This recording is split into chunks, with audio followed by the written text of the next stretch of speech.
Civil engineer ಮಾತಾಡ್ತಿರೋದು. ಈಗ ನಮ್ಮಲ್ಲಿ ಹೊಸದಾಗಿ ಯೋಜನೆಗಳು ಯಾವುದಿದೆ, ಗ್ರಾಜ್ಯುಯೇಟ್ ಯೋಜನೆ ಮಾಮೂಲಿ ರಿಜಿಸ್ಟರ್ ಆಗಿ ಹೊಸ ಮನೆ ಕಟ್ಟೋರಿಗೆ ರಿಜಿಸ್ಟರ್ ಮಾಡಬಹುದು, 53 ಯೂನಿಟ್ ಫ್ರೀ ಬರ್ತಾ ಇರ್ತದೆ. ಆಮೇಲೆ ಈ ಜಮ್ಮು ವ್ಯಾಪ್ತಿಯಲ್ಲಿ ವೋಲ್ಟೇಜ್ ಸಮಸ್ಯೆ ಇರುವ ಕೆಲವು ಭಾಗದಲ್ಲಿ ಪರಿವರ್ತಕವನ್ನು ಅಳವಡಿಸಲಾಗಿದೆ. ಕುದುರೆಪಾಳ್ಯ, ಮಂಗಳಪಾಳ್ಯ, ಪರ್ಯಾಟಕ ಮತ್ತು ದಬ್ಬಡಕ ಸೈಡ್ ಅಲ್ಲಿ ಪರಿವರ್ತಕ ಅಳವಡಿಸಿ ಪರಿವರ್ತಕವನ್ನು ಚಾರ್ಜ್ ಮಾಡಿ ವೋಲ್ಟೇಜ್ ಸಮಸ್ಯೆ ಪರಿಹಾರ ಆಗಿದೆ. ಇನ್ನು ಈಗ ನಮಗೆ ಹೊಸದಾಗಿ ಒಂದು ಮಡಿಕೇರಿಯಿಂದ ಎಕ್ಸ್ಪ್ರೆಸ್ ಸ್ಪೀಡ್ ಅಂದ್ರೆ ಡೈರೆಕ್ಟ್ ಆಗಿ ಸಂಪಾದನೆ ಸೆಕ್ಷನ್ಗೆ ಕೊಡುವಂತ ಒಂದು ಕೆಲಸ ಕೊನೆ ಹಂತದಲ್ಲಿ ಇದೆ. ಸುಮಾರು 3 ಕೋಟಿ ಪ್ರಾಜೆಕ್ಟ್ಸ್, ಒಂದು 10% ಕೆಲಸ ಬಾಕಿ ಇದೆ. ಮುಂದಿನ ತಿಂಗಳಲ್ಲಿ ಲೈನ್ ಚಾರ್ಜ್ ಅಂದ್ರೆ ನಮಗೆ ವೋಲ್ಟೇಜ್ ಸಮಸ್ಯೆಗಳು ಮತ್ತೆ ಬ್ರೇಕ್ ಇದು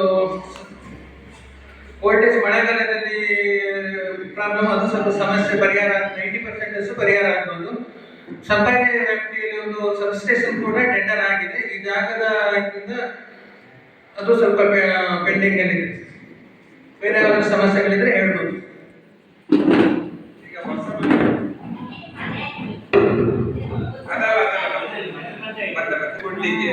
ನಿಮಗೆ ಡಾಕ್ಯುಮೆಂಟ್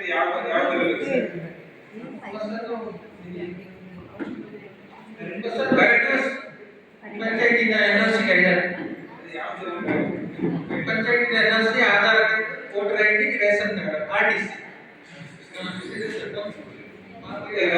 ರೆವಿನ್ಯೂ ಏನಿಲ್ಲ.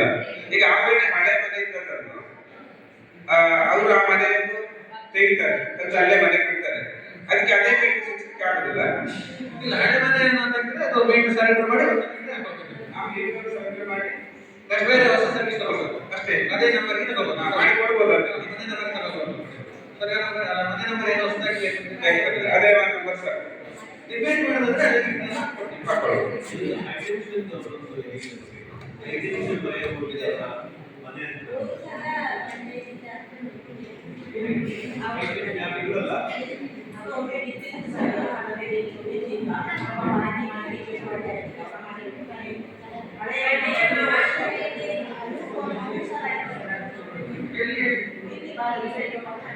ಐಟೆನ್ಷನ್ ಅವರ ಅಂಗದಲ್ಲಿ ಇರೋದಲ್ವಾ, ಅದು ಎಸ್ಟಿಮೇಟ್ ವರ್ಕಲ್ಲಿ ನೀವು ಸ್ವಿಚ್ ಮಾಡ್ಕೋಬೇಕು. ನಮ್ಮ ಡಿಪಾರ್ಟ್ಮೆಂಟ್ ಅದು